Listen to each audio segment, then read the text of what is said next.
Ebusia for me ma obi biara ajo esan ema wo akwa abasronkon e de ba Jubilee TV GH enwumre no nsia pa mu kase boso wo kase boyi mu enema bebre e na wo bete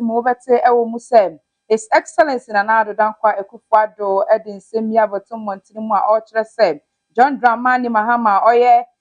Franke Sunedi ma NDC amenyeko no onsi gina ye na omra montiri mu ene Dr. Muhammadu Bawumia embe gina enye debate enkire omanfo wakase boye mwanso yabesan atise antije mensa ne nkrabata ewo EC electoral commission ede nsembia beto montini mu Abraham one IPAC for eko nhyiemu a o kyerɛkyerɛ sɛnea abato ne besiafa akɔ ama ekuokuo bia edom ede ne ho agye saa abato yi mu ewo saa kaseboya mu nso yabesan atise Prophet Salifu Amuakon ne ba odeka ekonya akwanhyam enam so emasa akwanhya no man krofo woka no mu nyina no ehye yedwerebe no enne asem no akopie court mu am enye fedi agro kwan sem ahodro ekasa nsem we ho ena me obaya ajan me ba begina mu akenkan ede ama ende nwumre ewo Jubilee TV GH kase boso me kai wo se nwumeko bi ina abo machidom a me de kase boy bro Mr. CNN ede fofra bedwa so ye no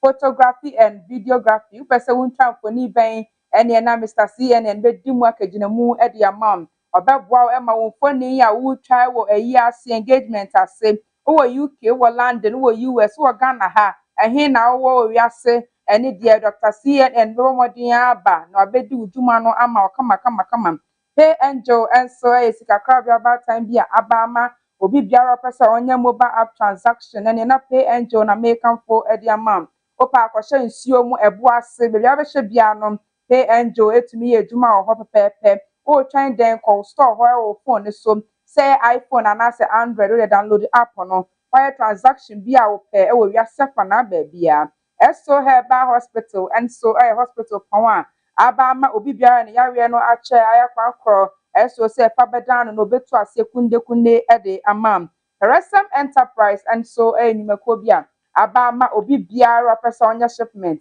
now within 3 days when sabit me account your man send ya wo shipping ni pepepe say ye party kra na sabi wo ye ya sa pepe na abenya na enye ade a obi betwa so na we yi bia film da bi Resem so da mu fo mo sign tonton kanya so ahodo a wo pe e wo fie ho omo sign so esi dan ti sa wa asase da ho dadade a ene na Resem na make am for e de amadi MJ Catering Services and so enyumako bia nuane eduane ben na opɛ location ase ofie ho eduane ben pa na apese di akotene wo ho ene na DMJ Catering Services na make am for e de amount Jubilee Multimedia Institute and so school pon aba ma obi biara na ni ginsem kyerejuma no ho opese wonya media work kwa dia ene na Jubilee Multimedia Institute na make am for e de amount ebusia for me kai wo se kasebo etwagu ewa abefo tintan ni nyina so nti wo twan den wo de call search pad ho ewo social media platforms ni nyina so na like share comment na afoforo so enya kasebo yi bi enhwe enko ba bia metwa me ho aba na me ba me kasebo ni kyeremu akasa eba besom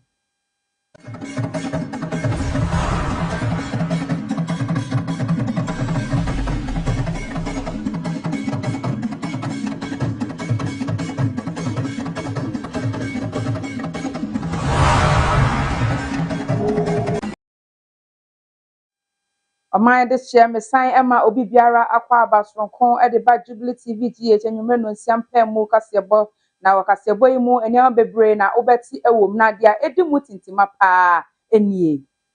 His Excellency Nana Dankwa Akufo-Addo ena edi nsemi abeto montiri mu a o kire se His Excellency John Dramani Mahama osi oye bema pa dia ono na otu fanka dia ma NDC amenyeko entinom onsi ginaye no mra montiri mu pampampan no ne Dr. Muhammadu Bawumia embegina enkeka enioma omo ba ya we ba yo ba we su ba yo ba ne yehwe dia oba ya wa bebo modin magana mpuntuo akwa nimpa yehwe nsem bia His Excellency Nana Dankwa Akufo-Addo de to omanfo ani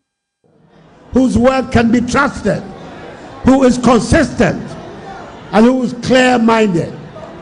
And that is why some of us are saying, in fact the majority of us in Ghana are saying, we want him and Bawumia to debate the issues in our country.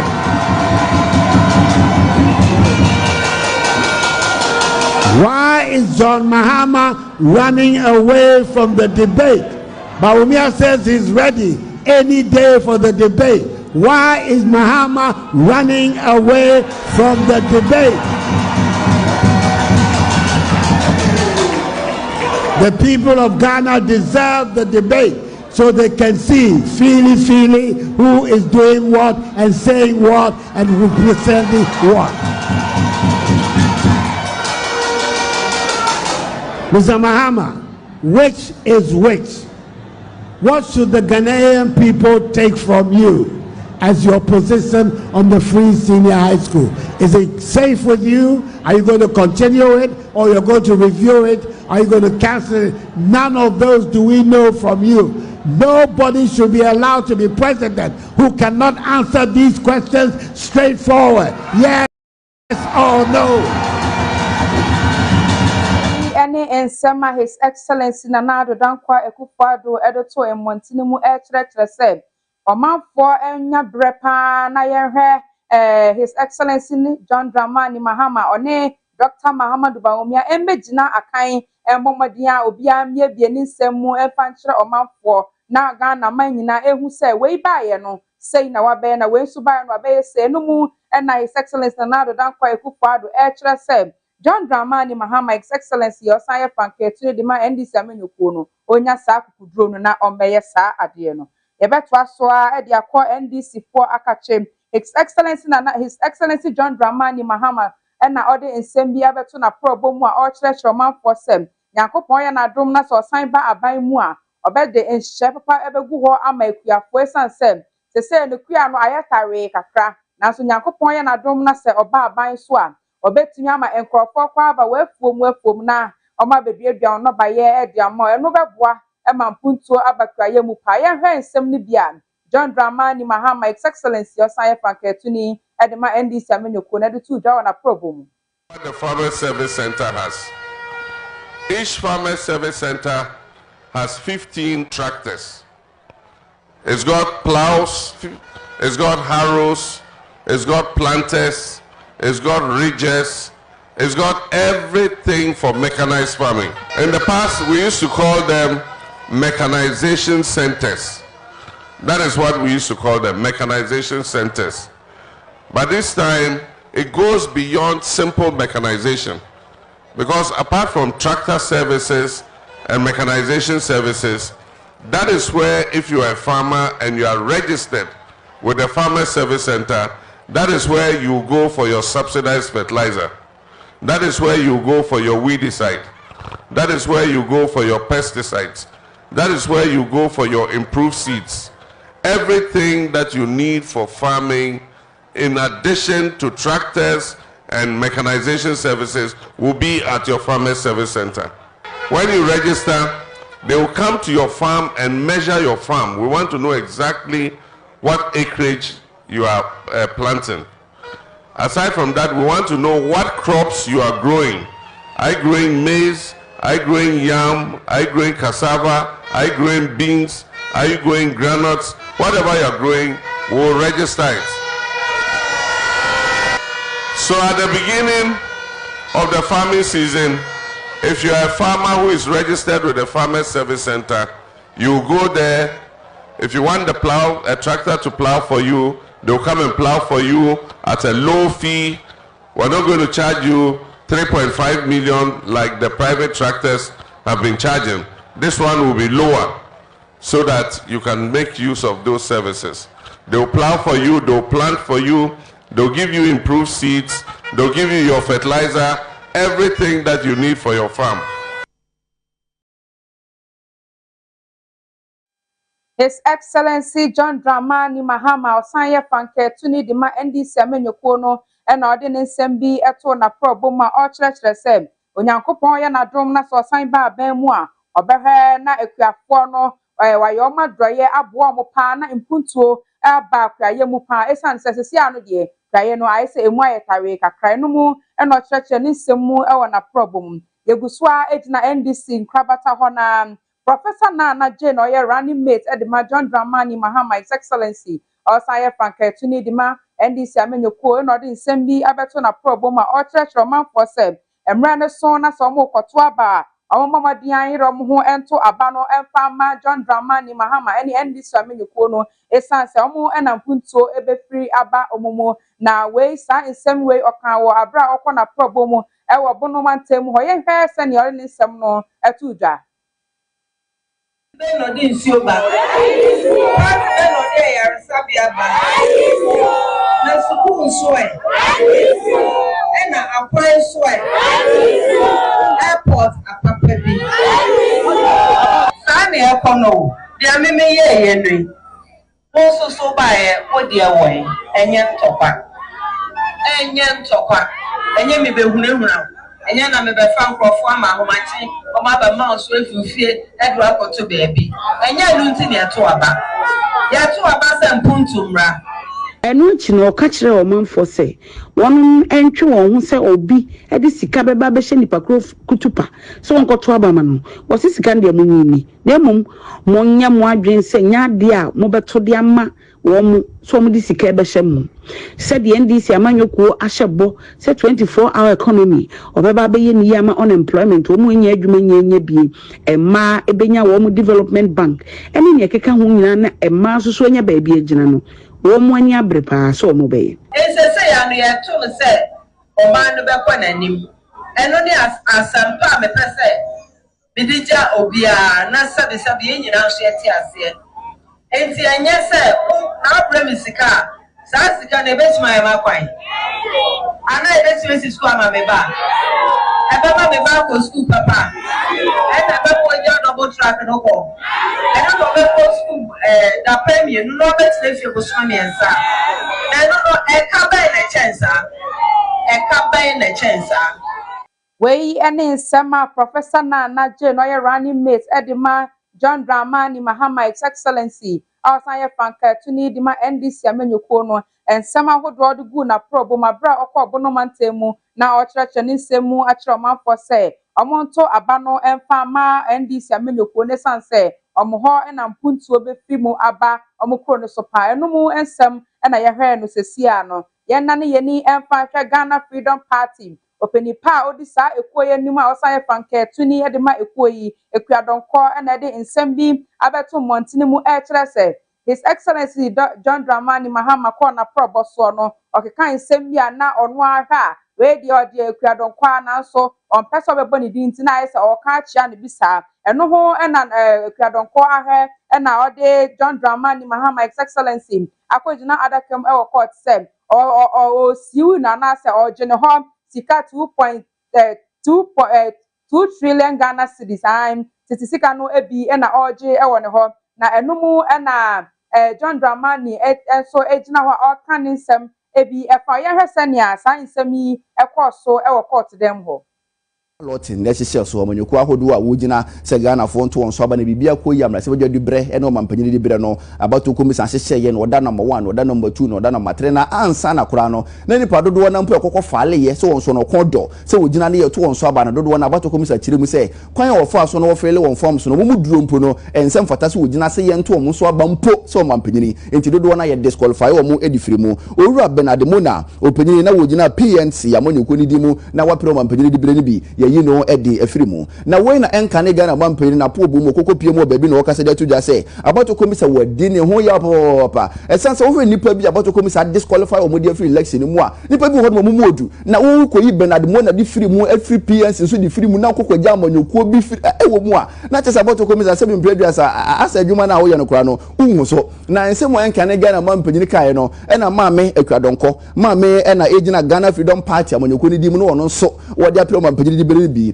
wakasa edi afa ho senya akọ mmode bakuro mu amu nyina ayese omu hya na o masetwene o musetwene ni wia na no ho nya fe ne besoa afi kwa kote ho no osimi de mitie me yawo se pepepe na ma me akwadonko ne de na akwakoye ensem enka ne Ghana mampanyini kan wa mbo obi adi akwadonko te ho no wo se asem we die eye me a ene enka ne Ghana mampanyini wo kama asem wo se wo kama asem se me qualify se abato komiso ma me wo ballot paper no so na wo enka ne Ghana mampanyini wo qualify me akwadonko a me qualify na aso me de me nya Ghana ni me de me yo mampanyini bi enye na Ghana say no obi che obi ma me kwa donko chirim se nsemo a enka ne Ghana mampanyin kan wambo ne din de na so ono de opewompewo waje e de ama ne ho wode ne court na court na wode ne konso no okwa akobɔ ne ka ma chi na bi ne se enka ne Ghana mampanyin wada no so na se bi mpia asa wokasa obedwe ne ho wo sika botire 2 trillion Ghana cedis en wode kwa akoto court nim se court enje edi emfamfiri enka ne Ghana mampanyin John Dramani Mahama nchen na won fama no esan se enka ne Ghana mampanyin nsem okan no ono de osusu se e wono a e de woka na asem na ma me kwa donko sa ka biem tutudwa se enka ne Ghana mampanyin bia atwambo no na ono ne hwebo mu pa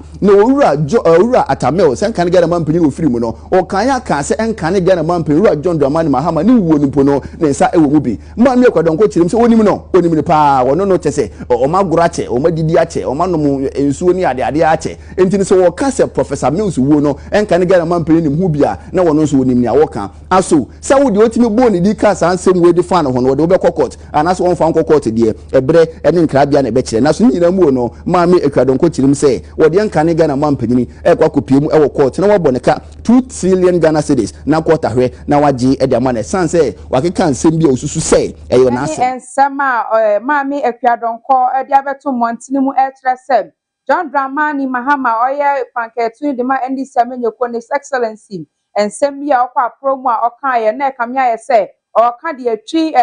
ekwadonko esan se ekutie bia anim ni rani ntini we de ekutia we de eyonu a na oka na so kamya ye se oka chia no na so no ahu se eyonu a enu ntini no obefre no e wo court dem ho na de ne duru ho so obone ka yie pa ebusuafo ye da so kan kaseboyi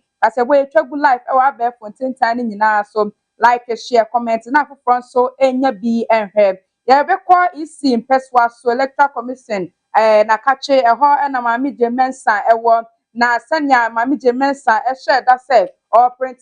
ballot papers no eno ho na oni ipac for konhyiemu a o kyerɛkyerɛ ekwaku ahodo ni nyina say obiara enmomodin enko na probo ni yem sanya mre no so na sabato no du so on meka say yaje abatoɔ no wodie ama obi anase bibisa enti obia emfi nani ase ye pa na okonso a oni ne dwuma sadia esem na onim se isidie yentumi enje wa aba emfa ama obi na isi nso yentumi enka se asemasi ana obenten na oye mampani e wo Ghana na mmom we ye odwuma pa eno na abatoɔ wo moto aba no ombehe so ato so aba ema wa be ye mampani ye hwɛ nsem bia Madam Jemensa editu da ewasa inshemudie yase.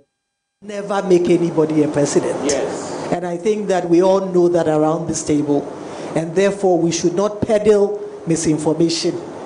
and peddle fake news and disinformation and give the impression to the citizenry, the innocent citizens who do not know the process, that the Electoral Commission can make somebody a president. I'd like to state on this occasion and quote from Dr. Hassan Ariga that the EC can never make anybody a president. What the EC does is to declare who the voters choose as their president. The EC does not have the intention to rig the election for anybody. Neither does it have the intention to disenfranchise anybody. Indeed, it is in our interest to ensure that everybody on the roll goes to vote. It's to our credit. When you say that 79% turnout, it's to our credit. Because if you look at countries around us, in Nigeria, I think they had a 27% turnout.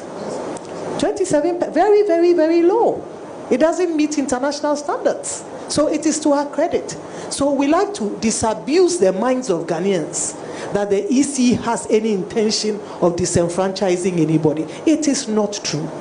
We go out of our way to provide resources to enable our officers in the field to call and to chase those whose details, whose biometrics have been corrupted. We go out of our way. We provide resources for them to bring them on board for inclusion. And it is important to note that we will do everything in our power that anybody who registered will have the opportunity to do so. So it is in our interest to ensure that every single person who registered is given the opportunity to vote. So we would like to thank you so much. This is a collaboration. And as you may be aware, we have the drives available. We will give it out before we leave this room to every political party and to also the independent candidates. We'll provide a copy of the drive And please take your time to look at it. And if you have any issues, the forms, the template is there, you can address it. And let's be careful that we are not putting out falsehood that have the potential of causing fear and panic. Wey ene nsema hodra Madam Jemensa editu da abra oni iPad for konsa inhyemudie a o kyerɛkyerɛ mo se abatomre na so na so se wokɔ aprobo mu a na ye wo aprobo no eyie esan se isidi ye ntumi embesi omampani na mmom wo a ebeto aba no na ebekyerɛ se asebesi ya na obenten na obedi ade abe mampani ewo man Ghana so ebusuafo egusua ekinkan kasebo no ede ama ebeda ne yeni ede ahwe etichafo akache ekuo bia ya to ne din PSWU a eye University Teachers Association omo na omo se omo ko strike pa na se aban ahwe na wantua omo eka odi omo a ommedane omo achi akire no esan se aban de omo ka bebre ya hwe omo nsem bia omo de to nsem trefo anim. Association of Ghana, one de atudwa say one eko striker, one koye adwuma. Na just what the one na de organizations ni nyina bomu 45 organization. Ena e de ko e. Ena ye di nkomo. Ena o ma chechere mu de ombetumi aye, de omuntumi nye. Ena say okay, de ombetumi aye no. Ende mu ma yente mu nka na yenye. Omo say o ye mamu be 1 week be 2 weeks bu mu bete yenka. Ene ni ne yenje omo nka ye. Na ye hwe aye ne omo nkita hu no. Saa na ya de ye organizations were ha ya submit proposal be 2 years ni ebi 1 year ni ya starting negotiation ni nanso hwe we ye negotiation 2 years we ye negotiation 1 year ansa we wie hwe ye sidi no we be wie na scanner ye de ma okra no na aside da entumi nye bibia se ye nim se omo ene omo ye dwuma ni sebe ombetie yen na enimeni ya no na ye hia ya tunkonya ana ye sinkonya na de wo se yakano yaka na ye de abewie ye ne saa ende mande se ye nya de epe a obia enka se oko strike na okoye bibia we aye members no na akasa yen public service workers no GN Ghana News Agency kan GBC kan Electoral Commission and many other institutions National Theatre for nyina ka ho ye hwa single spine in nim waye se wo aban we aban dwumani na wo ne nua wo ebia ministry ye adwuma kro na mo nyina mo benya salary baako mo nyina mo benya allowances baako but entisa say wo kwa aban dwuma fo bebia obehu se bi e wo allowances bebra omo allowances ebi specific ye hwe adwuma mo ye na ye enti ye no ye kase aban hwe adwuma ye na ehu allowance ehia ne ebese omani nyate ase no se ye de no ye nye amanusem aizela ya tena ase aye nyema na bepem sa pempesui na be die edu no PSW structures no omabre na ye members also no omobre so we don't have option. It is not about election year or not ye person obi ate ase any election year if it is any other government in power. Now, if you said they are not attending to the needs of our membership, and and when we are fed up, we'll do what is important for us, for them to sit down. My faculty, prepare I say asan. Omo ministry, some more agencies, some more baby. Muni na so that single finance. Abayin treat you fairly. Don't you know your person sabre so abayin tie yen so yasem. Because yen nyina ye come market back, yen nyina ye marco school, yen nyina ye kwa so ye to collection. Yen nyina ye bompa ye dintina. Abayin tie ebi mu asem na yen de hu ntia. I say de adwuma na ye no mfa so ani so. Meanwhile no so abu abayin. We gonna roll over union. We gonna roll the union.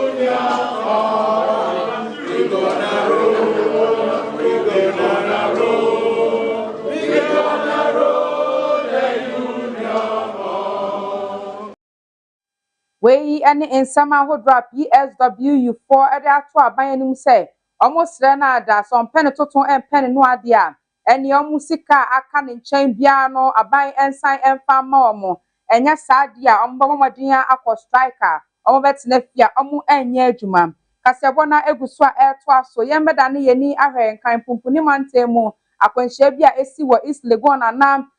Prophet Salifu Amuakon eba na na ekraka ya na otwi na enumu na enam so esa akwanhyia yi so ema nipa nan efa mu ehwere omo nkwa a omo hye drobe saa nsɛm no akopie mu ewo court a akoye court amane eno nso no ekodru court honom no ka ne sebusuafo bi enom enso esori tia ya omo ma kasakasa kakra eba wo court wo ye hwese ne a omo court no ensɛm no sifa kobae